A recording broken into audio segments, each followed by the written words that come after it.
Hey guys, it's time to do a full review of the Galaxy A8 2016. This is a phenomenal device and really special, first of all, because it's the only phone right now to have the latest Grace UI from Samsung that we had on the Note 7. Of course, the Note 7 is not anymore, so as you can see right now, so we get all the features of the Grace TouchWiz UI here. For example, the change quick settings, the secure folder. It also have always on mode, which makes it the first ever non-Galaxy S phone to have it.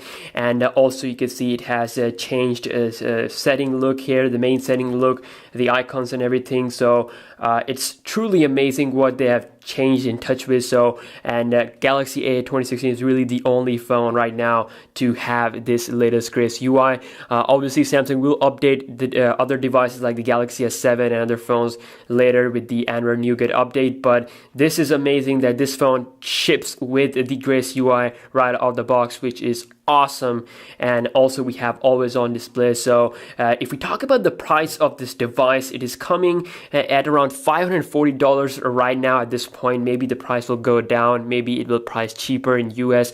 I'm not sure, but yeah, that's the price we have currently. And also, this is a different phone compared to the previous Galaxy A devices. For example, we have the A3, the A5, the A7. So these devices were sort of, targeted towards like budget or mid-range audience, like they have mid-range chipset. But the A8 2016 is coming with some high-end specs. For example, if we talk about its processor, which is same as the Galaxy S6, so Exynos 7420 is inside, which is really powerful chipset because it was performing really good inside of S6, which had Quad HD display, and it's performing even better with the 1080p display here. And also it's a 5.7-inch Super AMOLED display, so you get really good colors. And also the design is a lot different, so they have added some new colors, and also it is now a full metallic device, so you got metal on the side. And a little bit changed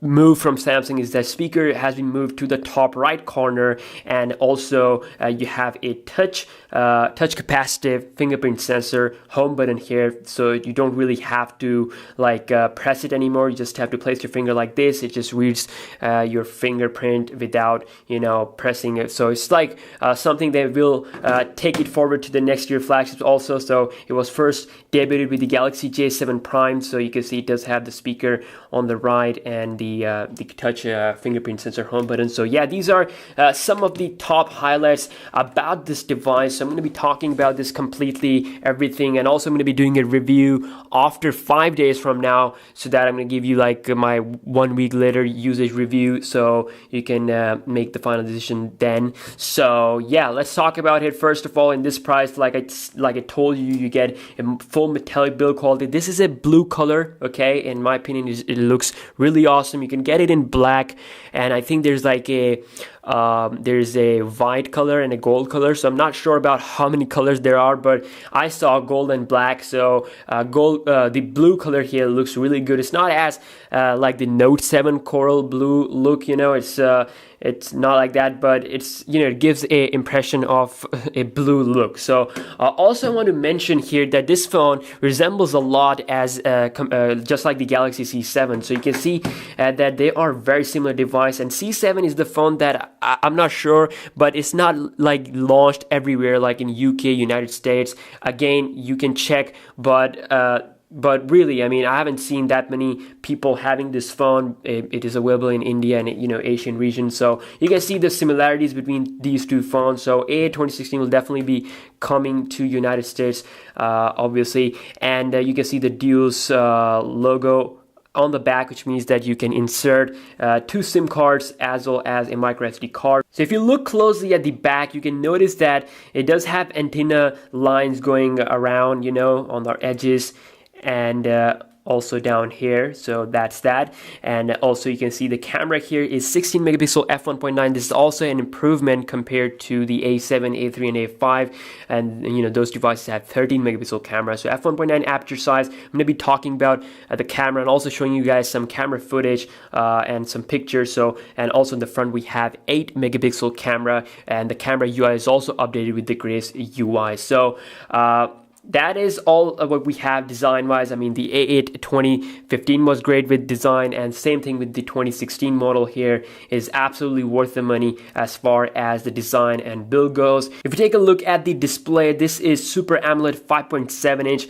Really, the colors are top notch and it's super bright. I have no problem with this display being, you know, outdoor, so it looks incredible. Playing games is really convenient because of course it's a big display, so I don't have any problem pressing the buttons around the display. So all in all, the display is absolutely top notch. Let's talk about the speaker. Okay, so a lot of people don't really know Samsung is starting to implement this speaker movement to the right, and they might introduce like dual stereo speaker system in the future Galaxy S8. So they might use this move, like moving one speaker here and maybe have one speaker here. So of course we don't know at the moment what they're gonna do, but I'm just gonna show you the speaker sound of this device. So let's see here.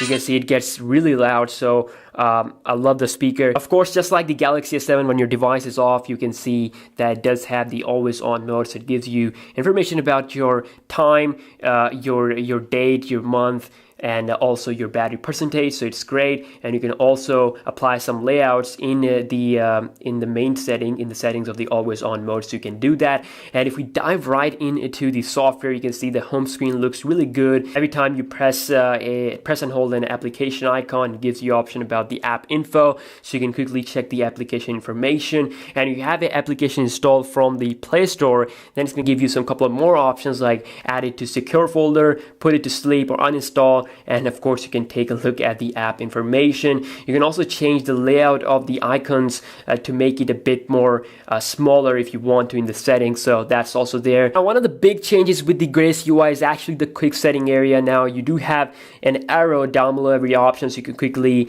adjust the options right from this quick setting area. So for example, with the torch, they added some new things like levels, so you can increase the intensity of the light all the way up to the level 5. So if I just quickly have this here, turn it on, you can see that every time I have the level 5, it just goes to the maximum level, so that is there.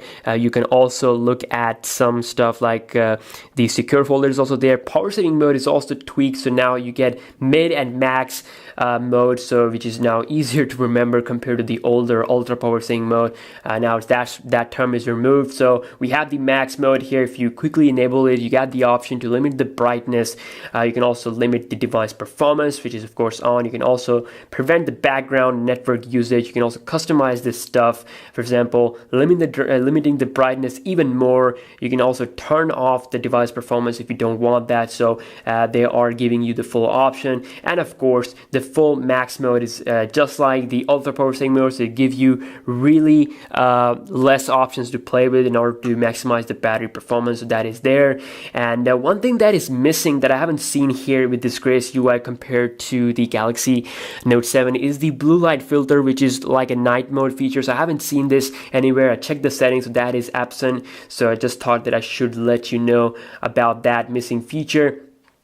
And also, if we talk about the secure folder, which is one of the best additions to the Grace UI, so you can have a duplicate application here. For example, if I'm just going to quickly go here, okay, I have to enter my password. Alright, so you can see I have a separate copy of my main application, for example, my gallery, my camera, my contacts, my email, my internet, my files, and the Samsung Notes, and I can also add more applications. So how this works is that when you open secure folder and you open like certain application, for example, camera, if I'm going to take a picture of, let's say, this knife here, and the thing is that this picture is only accessible when I'm inside of this secure folder. So if I go into the gallery of of course, outside the gallery that is outside the secure folder, I cannot see that picture.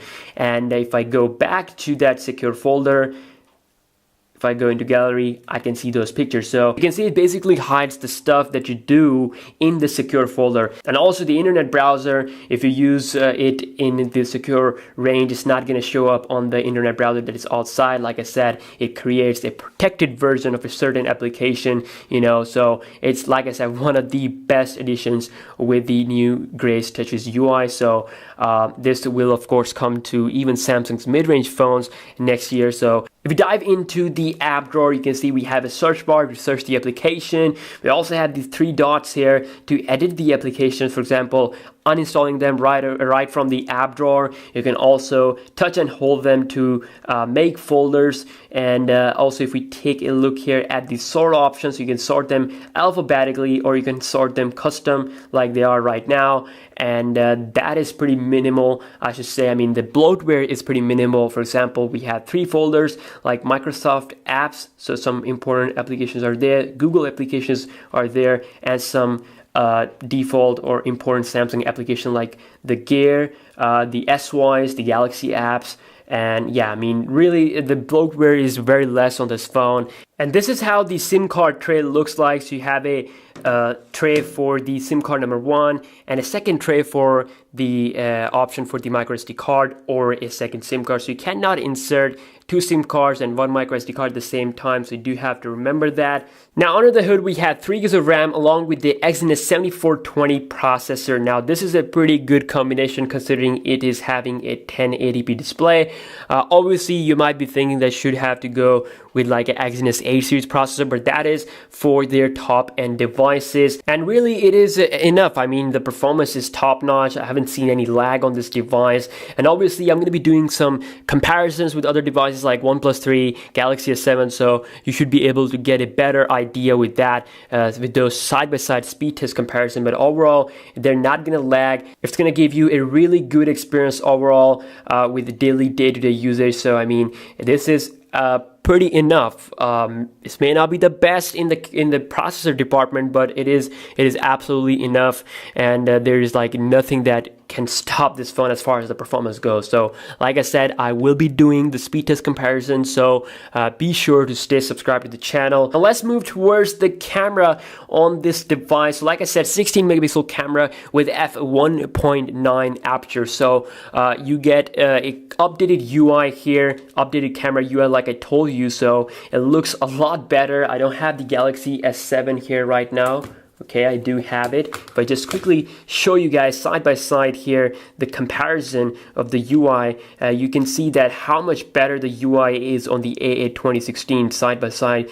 So it's now much more minimal. If you swipe from the left here, you have the Auto, Pro, Panorama, and these features here. Obviously, the Galaxy S7 at this point offers more features, you know, a bit more like selective focus. Of course, it's a flagship phone, but the UI, I'm talking about the UI, it's really polished and more easier to operate compared to before. And also you have a really good little gear icon here to go further into the settings. So you can see that we can record videos up to 1080p HD. You also have the mirror selfie option here, like save pictures as previewed, which is something that is absent on all the Samsung phones that are currently on the market, and this is really good because, you know, selfies, whenever you take selfie, it just kind of mirror it, you know, it's not as it is being previewed. So thank God Samsung added this option, and bunch of different options here down below, but the most important and useful is the quick launch. So you can quickly launch the camera here by double pressing the home button, and it is really fast and reliable. So if you talk about the picture quality, the outdoor performance is great, like the way it handles exposure, the color reproduction. I'm pretty satisfied, and also same goes for the low light performance. It's not as good as the Galaxy S7, but it is doing a pretty decent job. f1.9 aperture size, more than enough actually to have some good performance in some extremely low light conditions.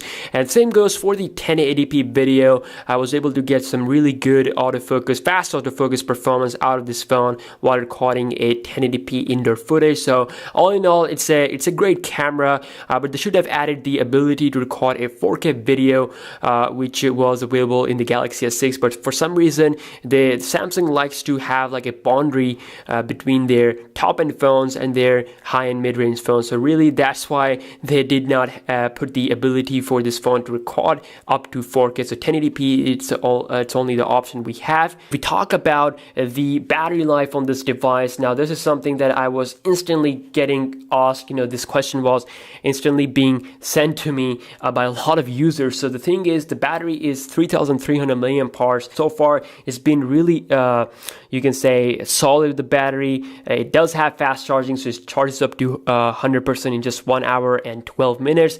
And as far as the usage goes, it's going to easily survive up to 1 day without any problem. Obviously I'm going to be doing a separate video for the battery life, but as far as my experience goes with these phones, it can able to survive up to 1 day without breaking a sweat. So that is the Galaxy A8 2016 video review here. If you have any questions, you can let me know in the comment section below, any video requests you have. And like I said, there's gonna be a video review after 5 days of usage, 1 week later. So I'm going to give you guys some more insight about this phone, and stay tuned for all the speed tests that are coming right away. So yeah, in the meantime, like I said, you can ask me some video requests down below in the comment section, and I'll see you guys in the next one.